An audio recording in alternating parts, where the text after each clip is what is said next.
Hello, my name is Andre, and this is episode 9 of Chronicles of Reality. And in this episode, I'm going to cover uh, the the cryptic side of my experience.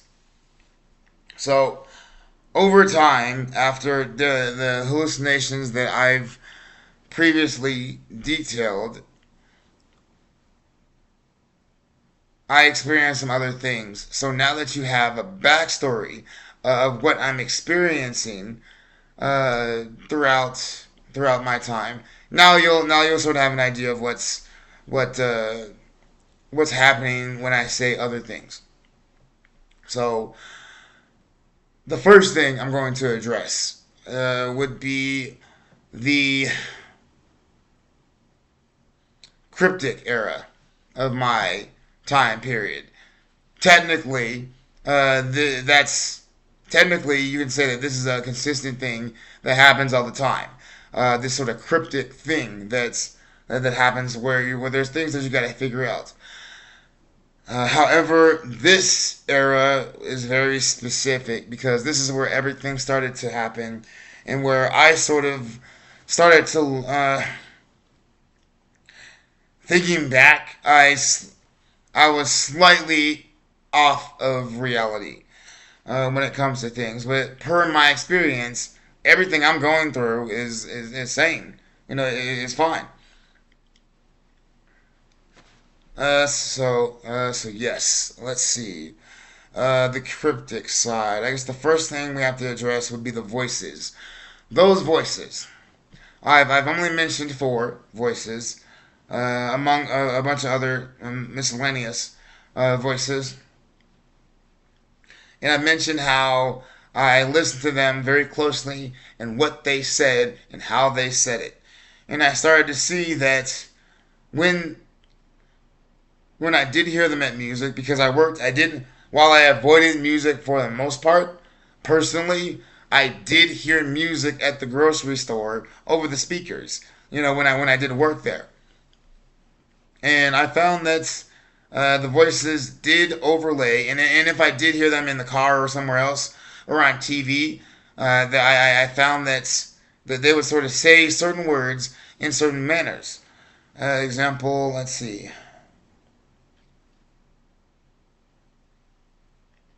Let's say somebody says something like, "We need to go," like, "You need to go and get that basketball," or "You have to watch out for that basketball."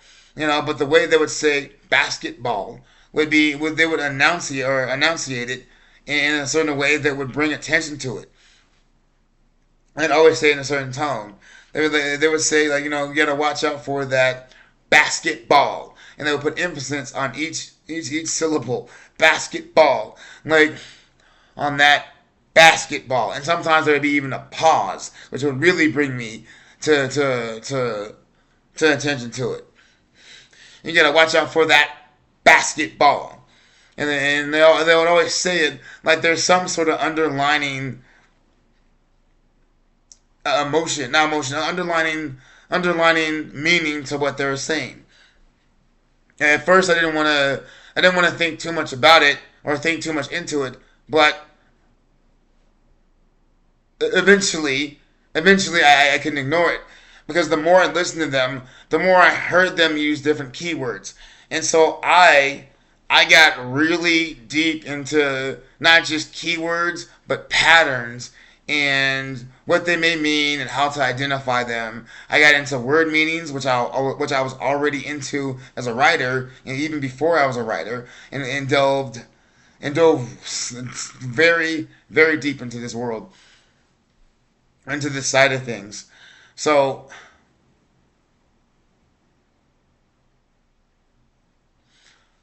if there wasn't something that they said, or something, so they would say something in what I started to recognize as a pattern or patterns.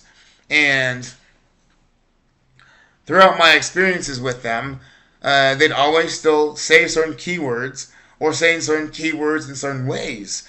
and I didn't really know what it was that they were really trying to say to me. But I felt that there was something that I had to figure out. There was something that I had to I had to solve. And what led me to even believe this even further was that they would call me a candidate, but they never said a candidate for what. But the way that some entities responded to things that I did, it was like they were looking for certain specific traits that applied to this candidate position, whatever it was. And I did not know what a candidate was supposed to be for, but I had to really guess it, and then I had to really dive deep into what that could be. And I considered over time. I considered a number of things. I considered that. I considered that. I considered that they were using phones and things like that. And it sounds conspiracy like when I say that that I thought that there could be something, maybe not 5G, but something that was along like that, or maybe a future version of whatever 5G might be, and that is what somebody is using to interact with me. Or maybe they had an application that I just happened to see multiple people have. I forgot what the name of it was, but it was an app that I sort of noticed that certain people would have on their phone, and eventually I caught the name of the app, and it turned and I looked at the app, and the app was the app was it wasn't even anything that would outwardly allow you to do anything close to what I thought. So I'm thinking that there's some sort of hidden function or hidden use of this app. I then entertained the thought of of demons, attacking me, demons being there, some sort of spirits, malevolent spirits. I thought of some sort of past souls that were haunting me to some degree, but but that was yeah, but yeah, but that was just that was sort of something.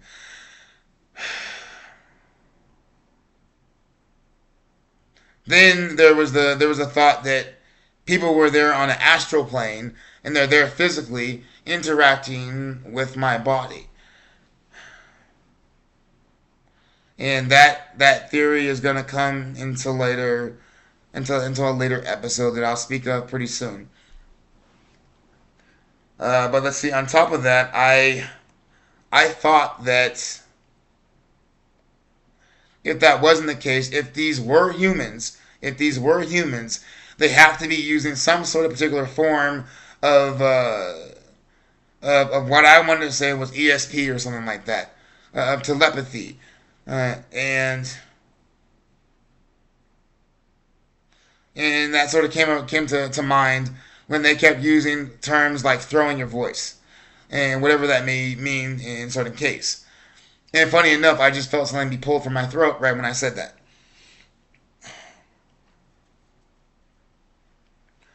Uh, but uh, but yeah, that was sort of one thing, and the basis of what they were doing this for.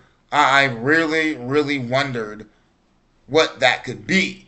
I wondered, like, is it is it that they have interest in people, for whatever reason, and these people are supposed to take on some sort of role, and is it that whatever role that they are to take, it's something that they can't really know about that well, until they really are on the job. So they have to pass certain requirements, and achieve certain things. And so to me, I thought I put together that I had to figure out whatever was going on with my with whatever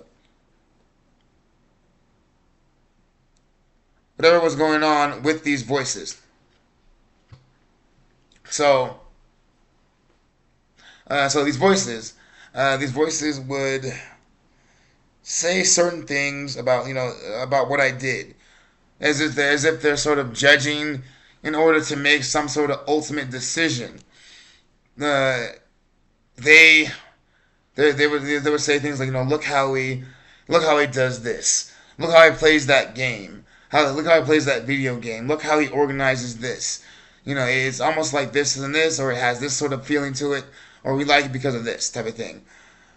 Or they take interest to it because of this. They never actually really came out and said whether or not they liked or hated something, but I had to go off their sort of own judgments to what it was,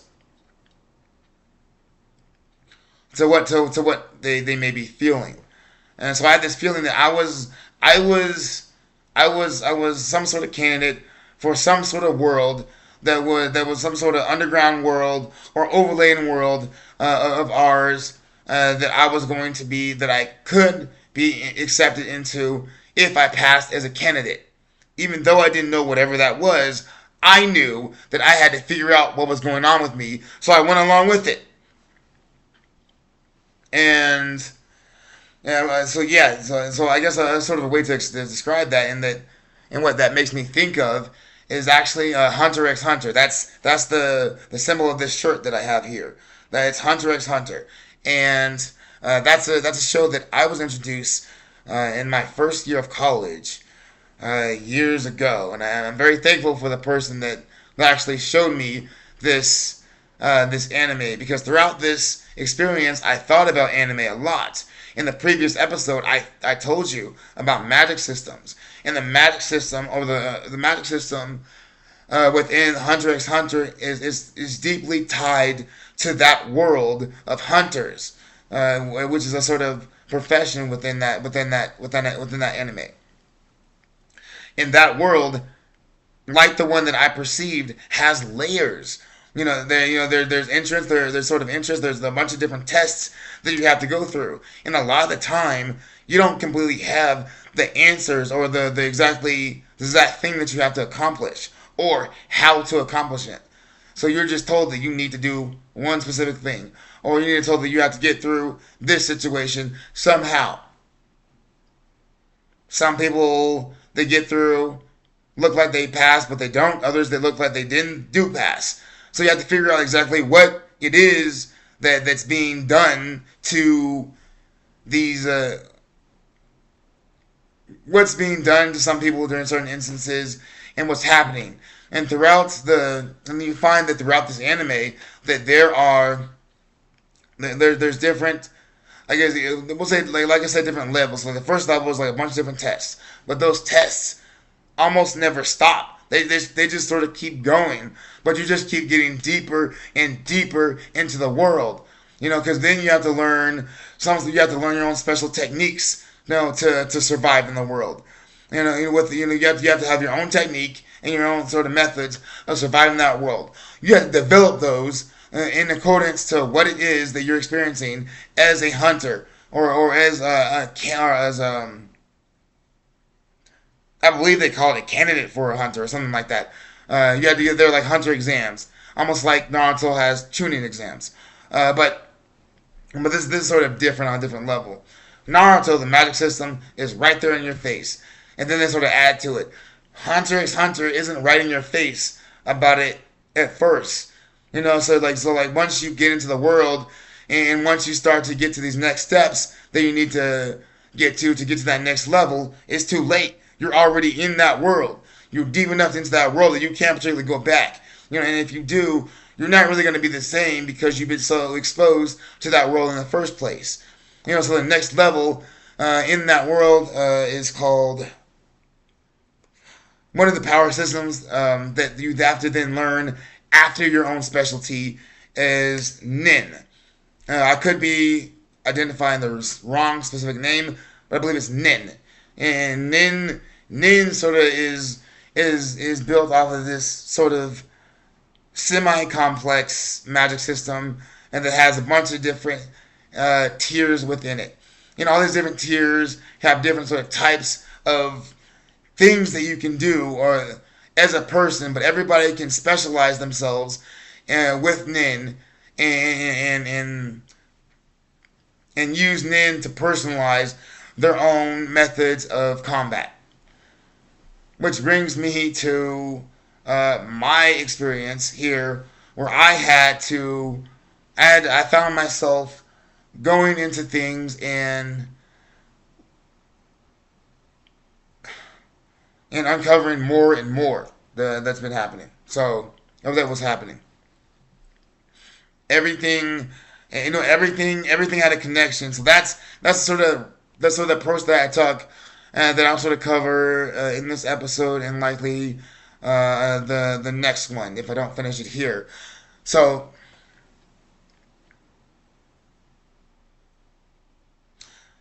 Nin, Nin is like the next level of that world. For me, I'm thinking the next level of this world is being able to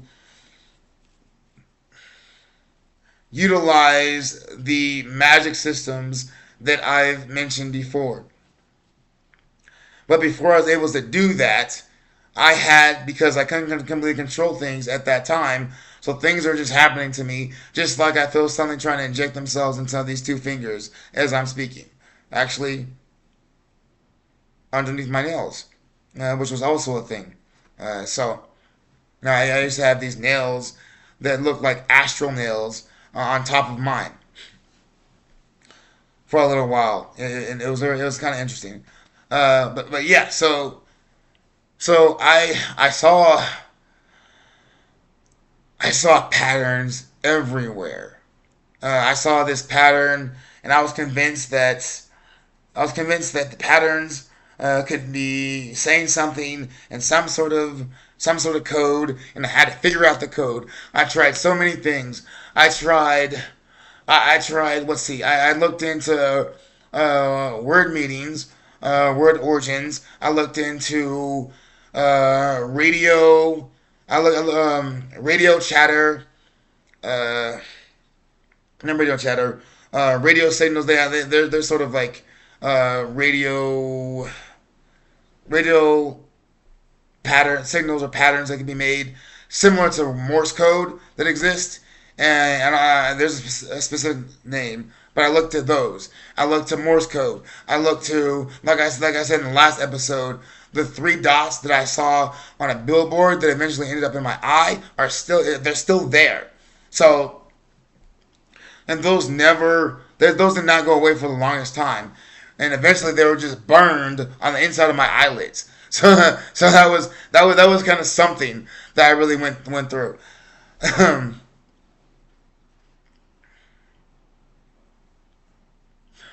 But yeah, I went really deep into it. I started to believe that certain people were directly attached to the world who were around me. So from my perspective, people such as maybe some of my bosses that I had were involved in this world, or some people who I worked with were involved with this world, or certain people that I met on the street were involved with this world, depending on how they spoke to me and what sort of keywords that they used when doing so. So yeah, that was something. That was quite something that I went to, and I saw things everywhere. There's this thing called the power of three. I have to look exactly what that particularly meant, but when I saw that, it made me think that the power of three was something that I was possibly involved in, given I had those three dots and I saw patterns of three and use of the number three and multiple of threes in different areas. So I'm thinking that three is definitely some sort of key word. Uh, this eventually led to me listening to the music to try and figure it out, But then I had to eventually stop because that became too bothersome. The voices were talking way too much. The entities were talking way too much over this. So that I had to stop. But I did sort of research that to look into that for as long as I could. Then I found that there's a certain manner of speaking that I have to use. So I found myself experimenting and trying different manners of speaking, different word uses, keywords, speech patterns, to try and unlock whatever it was, or decode whatever it was that I felt that I was supposed to figure out at that time, which led me to do something on a whole nother level, which was talking to the voices on my balcony. I've mentioned my apartment and hearing voices all throughout my apartment, but I have not mentioned my balcony yet. So I am not on the first floor of my apartment. So I have a nice balcony, a pretty decent balcony where I have enough room to pace back and forth if I do want to, and given a good amount of room. So this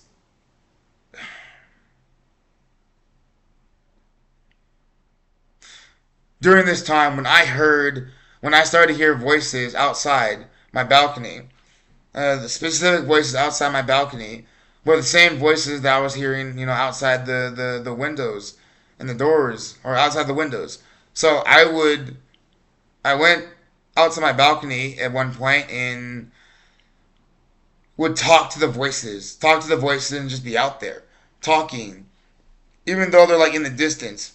I'll be talking, even sort of talking sometimes a little bit loud, but eventually I found that I didn't have to talk that loud for them to really hear me.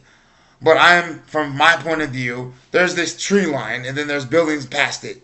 So I'm thinking that there are either people on the other side of the tree line, or I'm just hearing their voices bounce off of somewhere, or just being sent from that direction.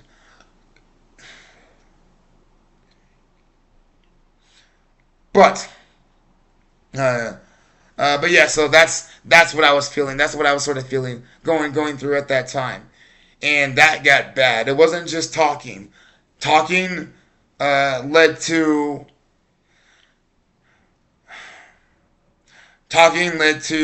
humming, and humming led to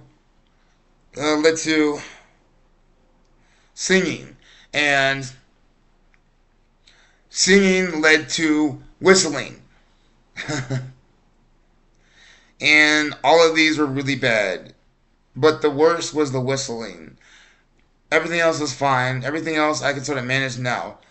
When it comes to whether it's humming or singing, I can sort of do that now and be okay with it. But whistling, I refuse to do because of this experience. And before this, I actually wasn't that great of a whistler. So throughout this experience, I did sort of learn how to whistle. Uh, right now, I don't recall how to do that. Funny enough, but I don't. I don't care. I don't miss that at all. I don't plan on whistling. I don't think whistling is going to have to be used to save my life. In any case, and if I really need to, I guess I can try and muster up whatever it was that I learned, because I learned all sorts of things. I'm thinking that I had to whistle a certain pattern or a certain song or a certain message in a certain way, and I experimented all sorts of different ways. I was whistling with my tongue, whistling with my tongue in all sorts of different positions, and my lips in all sorts of different positions. So, so yeah, that's something that went really crazy, and I'm actually very fortunate that my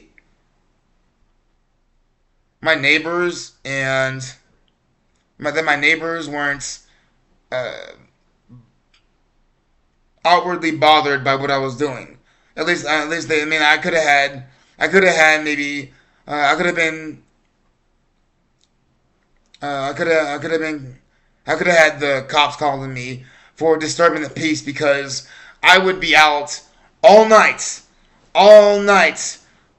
pacing back and forth and whistling, talking, singing, whatever it is that I had to do to figure out what was happening, to figure out this pattern, to figure out anything that I can possibly that I possibly could at any time. So so yeah, it's just sort of it's sort of quite the experience for me to really go through. It was, and it got so bad that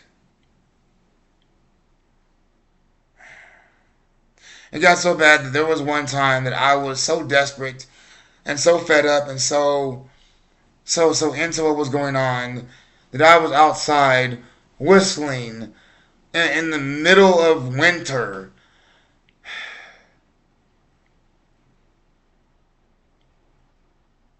so desperately trying to figure out what I could. And I stood there for so long over the night that my legs fell asleep on a level that I've never had before. Like if I had tried to move from that position, I probably would have fell. Probably would have just fell out. And then also because I'm sort of trying to keep my composure on the balcony as if it were some sort of stage, I I I try to keep my composure. So what I actually had to do, I had to punch my legs, punch my thighs until they woke up to a certain degree, and then once they did, I had to then sort of punch down to my calves to wake them up. And they were so dead that they they they they just stung so badly, and they stung for a while. I remember I remember being so tired, so exhausted, so fed up that I went into my apartment and went into the bathroom intending to do something, but I just collapsed, and that's where I stayed for until I had to go to work. I just collapsed. I just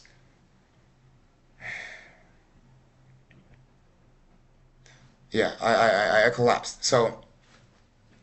And then afterwards I had to go to work like it's a regular day, like nothing is happening, like nothing was wrong. It was it was an experience, and that's just one part of it.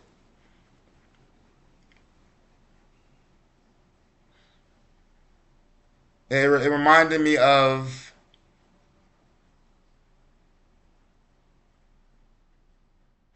it reminded me of the movie, which I didn't even put together until years later.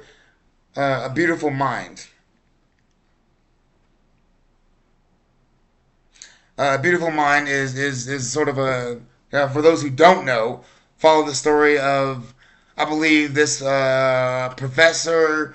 I think it was Harvard that he was a professor in, or a grad student, and he was very smart. He saw things that other people didn't. He saw patterns and details and was able to put them together in ways that other people were not. And then it turns out that by the end of the movie, spoilers for anybody who hasn't seen it, you learn that he has an extra form of schizophrenia. So all these patterns and things and connections that he was able to find, even though they might have been genuine from the beginning, you find that he you find that you find that he he had been having a schizophrenic break the entire time. At least by at some point he had one. So he was working a job that nobody knew about, that was top secret, in a world that was top secret, that and he was trusted in some way by these people.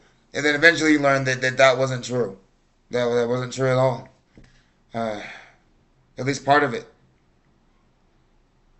You find that the world that he thought he was working for, this agency, didn't exist. A building that he was going to, dropping off research to help them, didn't exist. Well, the building exists, the drop box existed, but everything that he put in it made no sense to anybody else. So that is sort of the thing that I found myself sort of experiencing something like that. Something like that. The only difference with that is that I didn't have